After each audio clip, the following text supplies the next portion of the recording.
Spring seems to be coming very early on the East Coast, and I've got itchy feet for traveling. And I'm making some plans, but none of them are going to include a national park. If you don't like crowds, hit the national parks in the early spring and in the fall. Instead, go to some of the national monument parks, which are almost deserted. There are 129 national monuments. They're located in 33 states. At least 65 national monuments protect places of natural significance, including geological sites, marine sites, and volcanic sites.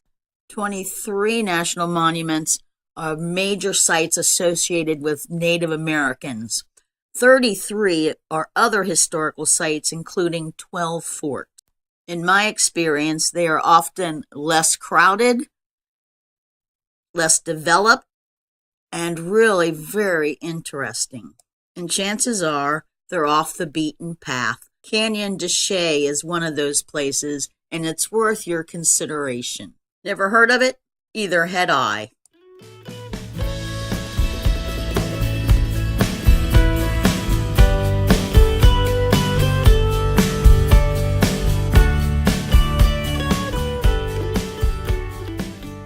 Canyon De Chelly is in the heart of the Navajo Reservation. The national park employees are also Native American, and that made it very unique. There are at least 40 Native families who still live within the bounds of the park, as they have for hundreds of years. Cottonwood Campground, which does not accept reservations, is right outside the gate of Canyon De Chelly, and it is owned and operated by the Navajo Nation. Therefore, it's subject to the laws of the Navajo Nation, which means no drugs or alcohol in the campground. The Dine people have only occupied this area for about 400 years. 5,000 years ago, ancient people wandered the canyons hunting. 2,500 years ago, the native peoples began farming in the canyon bottom. Over 1,200 years ago, the Pueblo people came to this area, and they were the ones that began to build in the cliff walls. When they moved out, the Hopis moved in and occupied the area for about 400 years, followed by the Navajo, who have continued to occupy the area. In the late 1700s, there was war among the Navajo, other tribes, and the Spanish colonists, and the Navajo people hid in the alcoves of the canyon. Much of that history is recorded on the plaques as you go around the park.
You must have a native guide to go into the canyon, but there is one trail that you can walk. It's about a 2.5-mile round trip down the canyon, across to the White House ruins, and back up.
And unlike any place I'd ever been, there are people who will come around the campground to sell you native-made merchandise. Officially, they're not allowed to, but this gentleman came almost every day. He volunteered to pose, but the rule is that if you take someone's picture, you should pay for it. And often at every trailhead, you will find native people set up in the parking lot selling their art. Lastly, here's a quick tour of the northern rim.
In 1863, Kit Carson's troops rounded up Navajo and forced them to march 300 miles. It's called the Long Walk to Fort Sumner.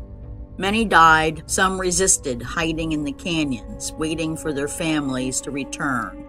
It took 4 years. You won't find a single word about that anywhere within this park. Check out links below if you're interested in Native history. Leave me a comment, subscribe, and happy planning.